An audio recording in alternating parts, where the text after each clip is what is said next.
চেল্লাসেন জায়গা করেন ফাঁকা ওষুধ আছে আমার কাছে শান্তি মলম 10 টাকা দিনে চশমা লাগায় চোখে সবাই এখন পোল্ট্রিবাজ ধরা খাইয়া গেলেই দেখবা সবার আবার নতুন সাজ ঝড়ে বকে লাইগা গেলে বন্দরের কেরামতি মলম ডালা ছাড়া এখন নাই যে আর কোনো গতি মলম দিয়া শান্তি খুঁজি শান্তি কোথাও নাই শান্তির মা কান্দে এখন শান্তি কোথায় পাই মলম দিয়া শান্তি খুঁজি শান্তি কোথাও নাই শান্তির মায় মইরা গেছে শান্তি কোথায় পাই আহা শান্তি কোথাও নাই আমি শান্তি কেমনে পাই এখন 10 টাকাতে ভাই আমি শান্তির মলম চাই আহা শান্তি কোথাও নাই আমি শান্তি কেমনে পাই এখন 10 টাকাতে ভাই আমি শান্তির মলম চাই শান্তির মলম 10 টাকা শান্তির মলম 10 টাকা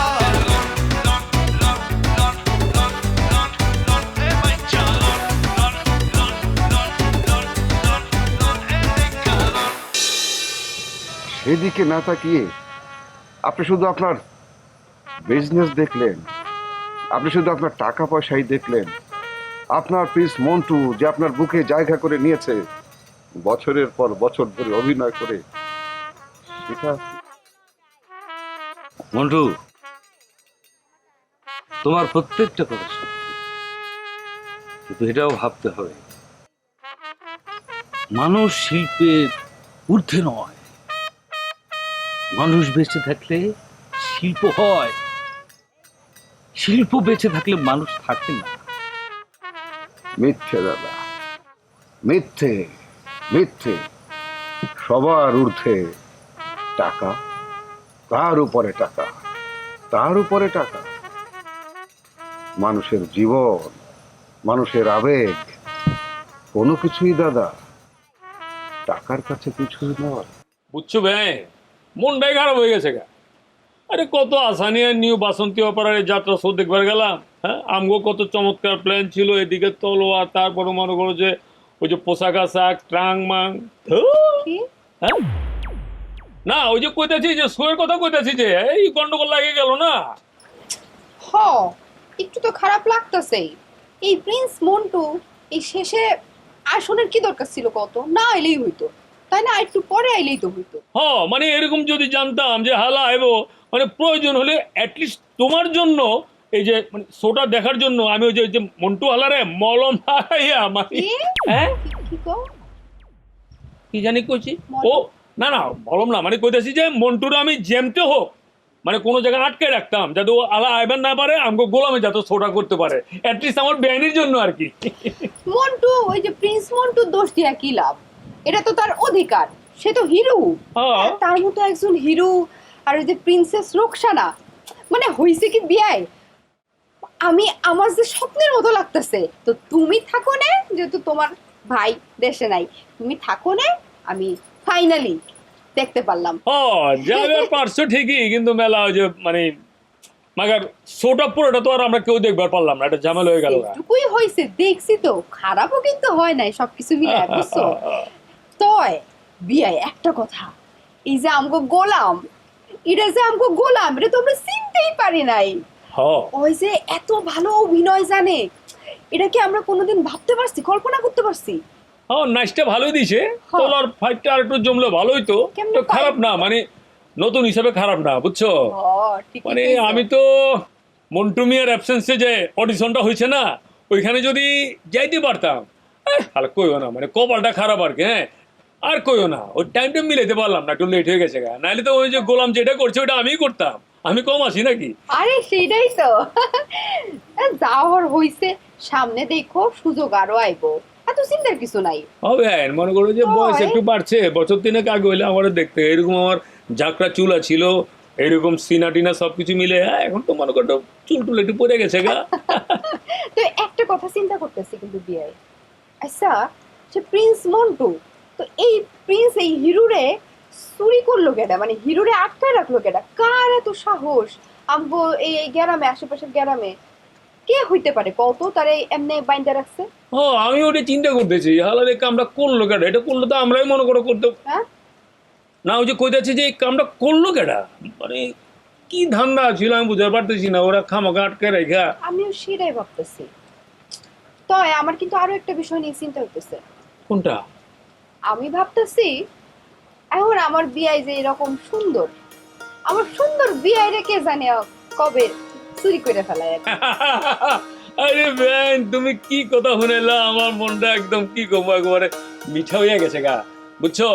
মানে একটা সময় আসিল যখন মনে করো যে এই সমস্ত যাত্রা পালা কবিতা রাসর টাসর কত কিছু করছি, কিন্তু বেন তোমার একটা কথা কই, এই যে গোলাম যা করছে না তার চাইতে ডাবল পারফরমেন্স মনে করো যে আমি দেখা দিতে পারতাম, কিন্তু আমার কপালে নাই আর কি আর করতাম। তা তুমি পারতা। আচ্ছা হইছে, আইলাম যাতে দেখা, এখন অনেক গল্প করছি, আমি যাই। হ্যাঁ তাহলে কি লেবু শরবত খাইবে? আরে কি কও না কও, লেবু শরবত তো দিনের বেলায় খায়, এখন রাইতের খাওন খাইতে হইব না? আরে কইও না, যাত্রা বন্ডল হয়েছে তো পুরা উলে গেছি গা। থাকো, আমি খাওয়ানোর ব্যবস্থা হ্যাঁ করি। ঠিক আছে, খাওয়ানোর ব্যবস্থা করো। চিন্তা করেন ভাই, আমি জাস্ট ক্যারেক্টারে ঢুকি, আমি অভিনয়টা শুরু করছি, আমি অভিনয়টা যেটা শুরু করছি কেমন করছি ভাই সামনে? তুই আমার খালতো ভাই গোলাম, আমি তো এতদিন খালি মনে করতাম যে তুই খালি গায়ে বাতাস দিয়ে ঘুরে বেড়াস, মারামারি করিস, মাস্তানি করিস, কিন্তু তুই তো অভিনয়টা দিলি, এটা তো ভালোই দিছি। হ্যাঁ, তোর নাম গোলাম হলে কি হবে, তুই তো বাদশার মতো অভিনয় দিছিস, আমার কাছে ভালো লাগছে। তাই না? ভাইয়া আমি তো পুরো অভিনয়টা দিতে পারি না, আমি তো একসাথে নিজের তৈরি করে ফেলাইছি, আমি অপেক্ষা করতেছি কোন সময় ওই যে কাঁসার বন্ধু দুটো আছি না বড্ডা বড্ডা, এখন ঝ্যাং করে বাড়ি দিব আর আমিও দৌড় দি কমু, ও জোসনা আমি তোমার স্বামী, তখনই ঠাডাটা হচ্ছে, জাস্ট তখনই ঠাডাটা হচ্ছে। আপনারা আমার প্রতিভা পুরাটা দেখতে পারেন না, আমি দেখাইতে পারি না আপনাদের। আমি একটা জিনিস বুঝতেছি না, এই এই যে প্রিন্স মন্টু, এই প্রিন্স মন্টু এ কোথায় ছিল, মানে কোথায় গায়েব হয়েছিল, কিরা তারে এবং কান্নাকাটি করে সে কি বললো গ্রামের কোথায় নাকি তারে ঘুম করে বাইন্ধে রাখা হয়েছে তালা দিয়ে, এইটা তো আমি কোনো বুঝতেছি না, কোনো কুলু পাচ্ছি না তো, এটা কারা কি করতে পারে এটা? মেয়ে ভাই, আপনার আছেন প্রিন্স মন্টু তখন কইছিল, আর আমি যে ঈদ শব্দটা কইছি এটা অন্য একটা কারণে কইছি। তুইও ভুলে যে তুই কি করছাস, তুই যা করার করছস, ভালো হইলে হয়েছে, খারাপ হলে হয়েছে। তুই যখন ওই যে কাঁসার বললার বাড়ির কথা করলি, আমি আসলে ওয়েট করতেছিলাম কোন সময় প্রিন্স রোকসানা তার চাক্কু চাক্কু ড্যান্সটা দিব। বিশ্বাস কর আমি আসলেই রে হারাইলাম রে। ওহ মাফ করে দিন, অন্যভাবে চিন্তা করে বলি নাই, খুব কষ্ট হয়েছে ভাইয়া, অন্যভাবে নিষ্ঠা। এই যাত্রার জন্য তো একদিন জেলও কাটছি, কোহিনুর তোমার বাড়ি থেকে তালা দিয়ে রাখছিল, মেয়ে ভাই আমার উদ্ধার করছে, আমি কি কম স্যাক্রিফাইস করছি? তুই তো এখন বাইরে এখন মূল ঘটনাটাই আস, এই যে এত বড় ঘটনা ঘটলো গ্রামের মধ্যে, প্যান্ডেল প্যান্ডেল ভাঙচুর হলো, মন্টু মিয়ার অপহরণ হলো, এইটার এইটা কিটা করতে পারে এই কিরে রে গোলাম? এমন ভাবে আরে জিজ্ঞেস করতেছেন বলতেছেন, সে প্রশ্ন তো আমারও, একটা হিরো কিভাবে কে বাঁধি রাখছে। আর ভাইসা আপনার কথাটা আমি কষ্ট পাইছি ভাইসা, আমি পুরা যাত্রাটা যদি করতে পারতাম, আমার পুরা প্রতিভাটা যদি আমি দেখা ফেলতে পারতাম, আমি যদি আমার অভিনয়টা এখানে ডেলিভারি দিতে পারতাম ভাইয়া, কি পরিমাণ ক্যালাপ সাইজ তো, আর আপনারা গর্ববোধ করতেন আমার হলে। আপনারা কিভাবে রানী রে, আর রানী কয় কি বাগুন বাগুন, এরে হারাম দাদা তোর এগুলো দরকার আছে, হয়েছে তো তুই ভালো একজন অভিনেতা, আমার কথা কোনটা? এত বড় ঘটনা ঘটে গেল, হাবুল্লা ভাই কই, উনি না না পড়া দেয়, জিনপুরি পড়া দিয়ে হ্যাঁ হ্যাঁ কি করতেছে অনেক ক, তোরই তো আবিষ্কার। এই যে হাবুল্লা ভাই হ্যাঁ কি করে 24 ঘন্টার ভিতরে নিয়ে ভাই 26 ঘন্টা ঘুমায় আর বরবার করে কথা কয়। এই যে তার মাঝখানে কি ব্যাটারির কি সন্দেহ হয়, ব্যাটারি কই গেছে, এখানে কিন্তু কেউ নাই কিন্তু কাছে। এখন ভাইসা এই কথা ভাইসা একটা কথা বলছে, যার কারণে আমি রেফারেন্সটা আমি বলতে চাই। আপনি যে কথাটা বলছেন, এই কাজ কে করছে, হিরুকে কে আটকাইছে, কে বন্দি করছে, কালকে সে এত কান্দি কান্দি সবাই বলছে এই এলাকার লোক তারা বাঁধছে, কে বাঁধছে এর দায়িত্ব এখন আপনার উপর পরে তো বাঁধাল বাইর করার লাই, কে বাঁধছে? যাও এখন আয়না পরো দাও, জিনপুরিরে ডাকো, হাবুল্লা বাইরে বেশি করে খাওয়া আর শোয়ার থেকে বসা কিনলে লাগবো। এখন তুই কথা- কাজ চাইছিস? কথা কইলে তো আমাকে ঘরের মানুষ তো বিভীষণ, ব্যাটারি কোনায় এই কদিন ধরে এলাকার মধ্যে তুলকালাম কাণ্ড যেতেছে, যাত্রা হবে, যাত্রা হওয়ার হয়েছিল, ভাঙিও গেছে, সুর মাসুর হয়ে গেল বেকিন, ব্যাটারি কোনায় ভাইয়া? ব্যাটারি তো সন্ধ্যের তালিকা আসে, আসে কিনা আপনি কোন ভাইয়া? আপনি এই, ব্যাটারি ব্যাটারি ওটা একটা পোলা 8 বছর ধরে আমার সাথে কাজ করতে আমি বেটাকে চিনি না। ভাইয়া ব্যাটারির লগে যে কার কার সম্পর্ক আছে, হাতে যে কাদের কাদের সাথে চলাফেরা করে, এটা তো আমি কদিনে বুঝছি ভাইয়া। কি কমো এটা, এখন আমি আর এর চেয়ে বেশি কিছু বলতে চাই না আপনাদের। ও পাগল হয়ে গেল। এই যে মন্টু, হ্যাঁ হারায় গেছিল, ফিরে আইছে। এই মন্টুর যাত্রা আমি মানিকগঞ্জে দেখছি। মানিকগঞ্জে দেখছি, সে কি যাত্রা পালা রে ভাই, কি অভিনয়!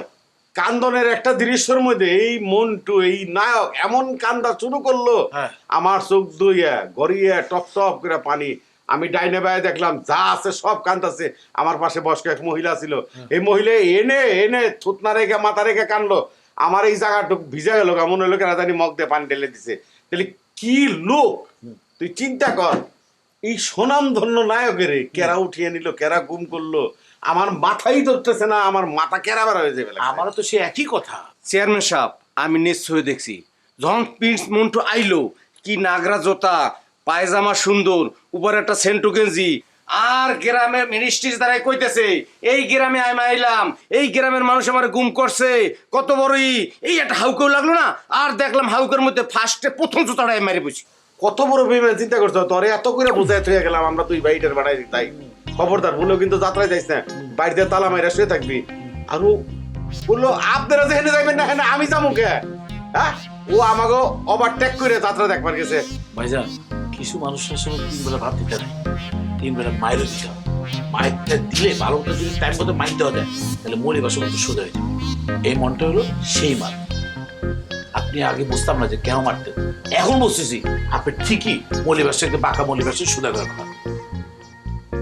মায়ের খেয়ে যদি মানুষের মতো মানুষ হয়, তাহলে ওর জীবন সার্থক হয়ে যাবে, বুঝছো? ঠিক কথা। তাহলে যদি কিছু শিখে কদর, জাস্ট মনে কর যখন প্রিন্সেস রোকসানা এন্ট্রি করলো, আয় তার হাতটা ধরি স্টেজের এই মাথার হেমাতার দৌড় দিব, তখনই গন্ডগোলটা লাগি রে, মনে কর বেগিন ভাঙচুর হয়ে গেল। ভাই আপনার কি কব, আপনি হাত ধরার আগ পর্যন্ত যে অভিনয়টা করেছেন, আহা মনে হচ্ছিল যে জানেন আমি নিজে স্টেজে অভিনয় করতেছি। এই অভিনয় আমার দাদা ভাইজি থাকলে দেখে দেখতে পাচ্ছি, গোলাম নাম একদম নায়ক, কি অভিনয়টা দিল। পাগল, অভিনয় তো পুরোটা দিতেই পারিল। আমি যে কি অভিনয় দিতে পারি সেটা একমাত্র অধিকারী দাদা পুরোটা অল্প দেখছিল, আর সারা দর্শক অল্প একটু দেখছে। কিছু ভালো আমার অভিনয় কিছু দেখতে পানো। দুঃখ তো আমার এই জায়গায় কই তোর ভাই, আমার ভিতরে যে প্রতিভা, আমার ভিতরে যে অভিনয় জিনিসটা খেলা করে, সেদিন আমি শো করতে পারলাম না। না, প্রতিভা একটু হলেও কিন্তু বার হয়ে গেছিল, দিল না ভাই? ছিল তো, দিল ওরা তো আর বাইর হয় নাই। বাইর নইলে আমরা জানি, যারা কাছের লোক, যারা দূরের লোক, তারা তো আর এটা জানে না যে এর ভিতরে কত জিনিস আছে। ওই জায়গাটাই তো আমার খারাপ লাগার জায়গা, যে একটা প্রতিভা কেবল হচ্ছে টুকটুক টুকটুক করে বের হচ্ছে, ঠিক সেই মুহূর্তে বাধাটা এসে বললো। আমি একটা জিনিস কই কি, জীবনে বহু ঝড় ঝাপটা আইব, কিন্তু এইটারে টেল্লা পাহাড় টেল্লা যাইতে হইব, তাইলেই না তুমি সবল কামাইবা, বুঝতে পারছো? এটা নিয়ে এত কষ্ট পাওয়ানোর তো কিছু নাই, কিছু নেই। পারিব না এই কথাটি বলিও না।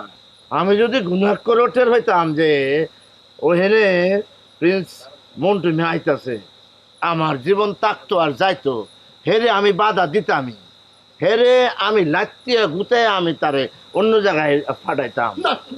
সেটা ঠিক আছে, প্রিন্স মন্টু মঞ্চে উঠে গেছে গেছে, কিন্তু সেটা ব্যাপার না, কিন্তু কারেন্টটা বন্ধ করলো কিনা? এটা কিন্তু আমি বন্ধ করি নাই রে ভাই, আমি বিদ্যুৎ অফিসে 15 দিনে কিচ্ছু করি নাই। আবার তিরাঙ্গ চুরি হয়ে গেল, এটা কিন্তু লেদু নান্নু হেরা কিন্তু কিচ্ছু করে নাই, হেরা খুবই বর্ধভাবে আসিল, আমি নিশ্চক্ষে দেখছি রে ভাই। কই তোর ভাই, কিতা টাঙ্কে চুরি করছে সেটা আমার বিষয় না, কারেন্ট কোনটা লয়ে গেছে সেটা আমার দেখার বিষয় না। আমার দেখার বিষয় হয়েছে আমার নায়িকা হিরোইন হেতি ড্রেস কোনটা ধরছে, আমার কুয়াটিস হেতি আর নায়িকা হেতি আর হিরোইন, আমার হিরোইনের ড্রেস কি লাইনে দিত না, তোরা কোনটা বন্ধু দিবি, কার বন্ধু পরা দিয়ে ড্রেস কথা হচ্ছে, তোমার লোক এই বিষয়ে কোনো কথা নাই, কোনো কথা নাই, তোমার লোক কথা না শুনে চলে গেল। আমি নিচে মনে হয় আমার বলা এর মনের মধ্যে একটা দুঃখ আছে যে ড্রেসটা লইলো কে নায়িকা ড্রেস দিয়ে কি করতে হয় ফিনবো আরে নায়িকা ড্রেস আপনি দেখতেছেন তার সাথে যে অভিনয় করেছে না তাহলে তার খারাপ লাগাতে তো থাকবে না এখন যেটা হয়েছে সেটা হয়ে গেছে এটা তো তো আন্ধারের মধ্যে আটটা দেখছি এটা ফুটকা বেড়া মশলা টানাটানি করতেছে কাপড় লইয়া এই বেটা খুললা লইছে নায়িকা জানা নিয়ে তাহলে আবার কাজ তাকে তার চিনি শেষ হয়ে গেছে তো ওই খালে কি পড়ে আছে তারপর তো তোর দাঁত পালা যেত তাহলে এটা জ্বালা রাখতো আমার তুলন জ্বালা রেখে তাই তুমি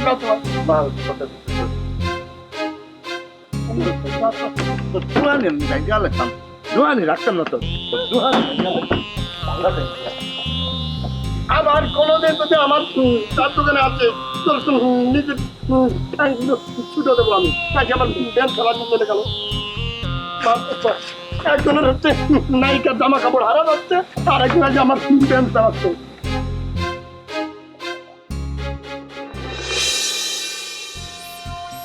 সিঞ্জের ভাই কি আর বলবো আপনার হে আমাদের এই হয়তো রোস্তাদকে সিংহাসনে বসানোর পর আমরা এখন কাজিয়া হতে পারলাম না এখন পর্যন্ত চিন্তা করছেন বিষয়টি আপনি কথাই বলে না তুমি, মেজাজ একদম টং হয়ে রয়েছে। প্রথম কেসটা এরকম গড়বড় হয়ে যাবে কেউ ভাবেছিল কেউ? তুমি তো টেকনিক অনুযায়ী ঠিকই করেছিলে। আর তুই বেটা মনটা একটা সুপারস্টার, তুই যাত্রা দলের, তোকে ছাড়ে দিয়েছে আর তোকে জনসম্মুখে এসে মাইকে বলতে হবে আর কাটতে হবে নাকি? সালা মান ইজ্জত থাকলো। আর আমাদের প্ল্যান গুলো কোথায় চলে গেল? কত টেকনিক করেছি যে এই যাত্রার পোশাকটা কাকে বেচবো সেটা ঠিক করে রেখেছি, টাংটা কাকে দেবো সেটা ঠিক করে রেখেছি, ওই তলোয়ারটা আছে না এইটা কাকে বেচবো সেটা ঠিক পর্যন্ত করে রেখেছি। এখন সব কিছু তছনছ হয়ে গেল না। এখন ওস্তাদ, নতুন ওস্তাদ সিংহাসনে বসেছে। প্রথম কেস যদি এত ঝামেলা লেগে যায় তাহলে কিভাবে কি করবো পারতে পারছি না। সেইটা তো সবাই আমরা চিন্তা করেছি, আমরা এখান থেকে জিনিসপত্র নিয়ে কোথায় যাব, কিন্তু আপনি যে সব সময় বলেন টেকনিক টেকনিক টেকনিক, আপনি কি জানেন আমি যে বোরাখা পরার যে ট্রেনিং আপনার কাছ থেকে নিয়েছি, সেই বোরাখা যে আমি পরে কাজ করে ফেলেছি, সেটা কি আপনি বুঝতে পেরেছেন? কি করেছে সেগুলো? সেটা হচ্ছে আমি যখন বসে বসে অবাক দৃষ্টিতে যাত্রা গান দেখতেছিলাম, তখন আমার ঠিক ডান দিকে একটা মেয়ে বসা ছিল। কি করেছিস তো? হঠাৎ করে তার খানের মধ্যে দেখি কি জানি একটা জলজল জলজল করছে। তখন আমার যাত্রার দিকে আর কোনো খেয়াল নাই, শুধু এমন করে এমন করি, এমন করে এমন করি। তারপর কি করেছিস? তারপর কি করেছে এটা না দেখলে বুঝতে পারবেন না। তার খানের থেকে ফুট করে ওইটা খুলে আমি আস্তে করে ভিতরে ঢুকিয়ে ফেলেছি। শুধু একটু দেখবেন, বাঘের বাচ্চা তবে তো এইটি এখন আমাদের উস্তাদ তোকে দিয়ে তার সেই করুণ চেহারাটা যেন সে হাসি মুখে আমাদের সাথে কথা বলে, সেই ব্যবস্থাটা করতেই হবে। ওস্তাদের মান ইজ্জত রাখি দিয়েছিস দেখছি তুই। হ্যাঁ, আমি ভেবেছিলাম কি টুকুস করে তুই খালি তালাই খুলে নিতে পারিস, এখন যে মানুষের কানের থেকে দুলো খুলে নিতে শিখে গেছিস। একটা স্বর্ণের কানের দিলাম দিতে পারবো না। দেখো টিঙ্কু মিয়া, যে লোক নিজের বউরে বিয়ার মধ্যে 10 ভরি গয়না, সোনার গয়না দেওয়ার কথা বইলা চুরি করে ইমিটেশনের গয়না দেয়, সেই লোক আমারে গয়না বানায় দিব? হ্যাঁ, এটা তুই চুরি করছস? হ্যাঁ, ঠান্ডা লইছস, চিন্তাই করছস? ওরে আদর আদর আদর করি, তোর আদর করি। তাইলে যাত্রার দিন একটা সেন্ডু গেঞ্জি পরে সে আমাদের যাত্রার মধ্যে আসলো কেমন করে? আরে এইখানেই তো পয়েন্টটা।